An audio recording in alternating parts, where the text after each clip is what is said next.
I Met With You is a story of four friends who make a pact when they're very young, when they're just out of college, or they're in college but they're about to leave college, and they revisit this pact 25 years later, and the implications of the pact are very dark and very extreme. I Met With You is a hallucinatory, dark, explosive, frightening ride.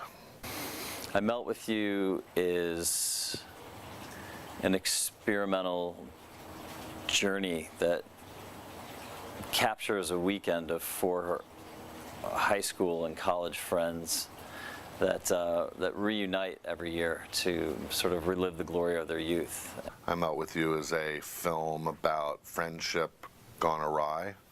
It's about who we were and who we've become. It's a film that tries to explore many issues of the male psyche in a narrative that is very inflammatory. I Met With You, I think, is more of a journey than a film. That takes these four characters to a place for a weekend and then goes inside of their heads and sees what makes them succumb. It's about how men live and love each other and how they drift apart as they grow older, and how they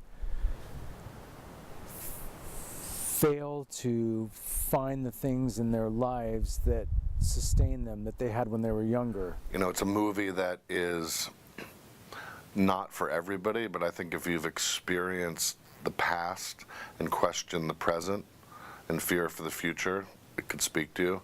I think if you're a guy who's experienced deep male bonds with friends, you can connect to the movie. I think if you've experienced drugs and mortality and punk rock, you connect to the movie more than if you haven't. So it's, you know, one of those it's a specialized film.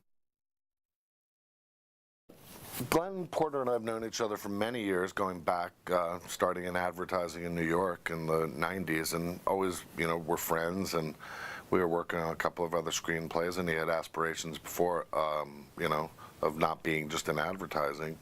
And I remember he sent me an email years ago about a French film called Le Grand Bouffe, which was about four guys that ate themselves to death. And he said he had an idea for a screenplay that was more contemporary, about kind of guys our age, at the time we were in our mid-40s, you know, and kind of revolving around our experiences. So I Met With You came out of I was going through a kind of tough period of my life. A couple years later, I get this screenplay and just was kind of blown away by it. And we didn't do anything with it at the time. And then a couple years go by, and I was looking to do a very contained, low-budget movie, something I could really sink my teeth into and shoot pretty quickly. The idea sort of came to me from looking around and seeing a lot of guys my age, a lot of guys in their mid-40s that were really unhappy and really sort of had lost all their verve and their like lust for life, and sort of stepped into this groove of existence which offered very little fulfillment, and it's their flaw that they don't see the beauty in the simple things. So he and I sat down and kind of rewrote it and tweaked it based on kind of our new life experiences that we had gone over since he first wrote it, and I think a film that kind of went from a little bit of absurdist American Psycho black comedy kind of tone, became more our inspiration was John Cassavetes' Husbands or Mike Leigh's Naked, something a realist drama thriller, in that there's a kind of engine, a genre engine in it. So we wanted to keep that motor going for sales purposes, and again, kind of a freewheeling experimental punk rock film. Thomas Jane, madman. Thomas Jane, crazy romantic poet. An amazing actor who throws himself into the role in a way that's, it's almost the engine that got this movie made, the kind of driving force. Thomas was fully in character throughout the entire process of making the film. Jane, Last Man Standing, Thomas Jane, the reckless one holding the failure to the end. On the last day of filming, after we wrapped, about an hour later, I think we ran into each other in the parking lot at Santa Monica High School as I was leaving and he was going out, and we talked for a minute. And he seemed like a totally different person. Our mission statement is to kind of prove that you don't need a whole lot of cash. You just need some really great writing and some fantastic actors to make something terrific, you know. And it's something that we've seen that works time and time again. So here's hoping. Jeremy Piven, role reversal, not Ari Gold. Jeremy Piven, great actor. He's so forceful, like as an actor, and he's so. His timing as an actor is extraordinary. Like he knows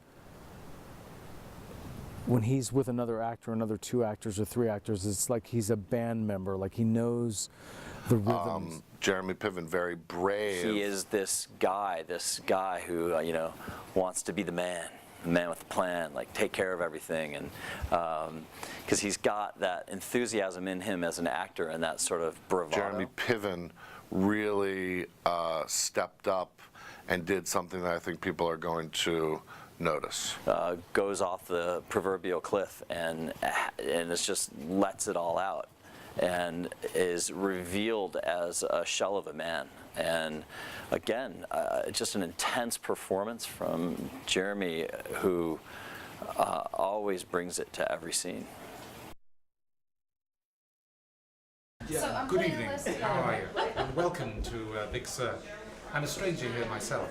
Christian McKay, vulnerable. First actor I've ever cast from a Skype session. Christian McKay, totally the not the expected way to go with this kind of ambiguous sexuality, quiet character.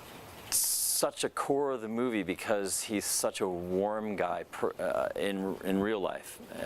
Individually, he's very personable, and it was an interesting choice for Mark to cast him because he's so inevitably likable as a person. Christian McKay went nuts one night on his big scene and said it was harder to do than Macbeth. His questions were so incisive and they were deeper, and he almost saw things that weren't even there, that just dimensionalized and added to the character. Christian McKay is a great, beautiful, powerful English actor who I adore.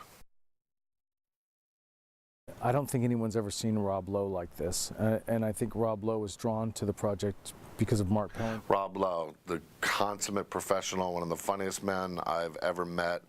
Rob Lowe also went for this big time, wanted it deeply, wanted it for all the right reasons. I did this phone Skype call again with him, and the look in his eyes, and he set up a Skype call from a remote island in Italy, which is no small feat. Rob is so dedicated into his craft and to making this character worn through with his painful emotion of the loss of his marriage. It was dreadful to watch because it was so real, and because I know so many guys are in the same place. And he wanted this for all the right reasons. Also,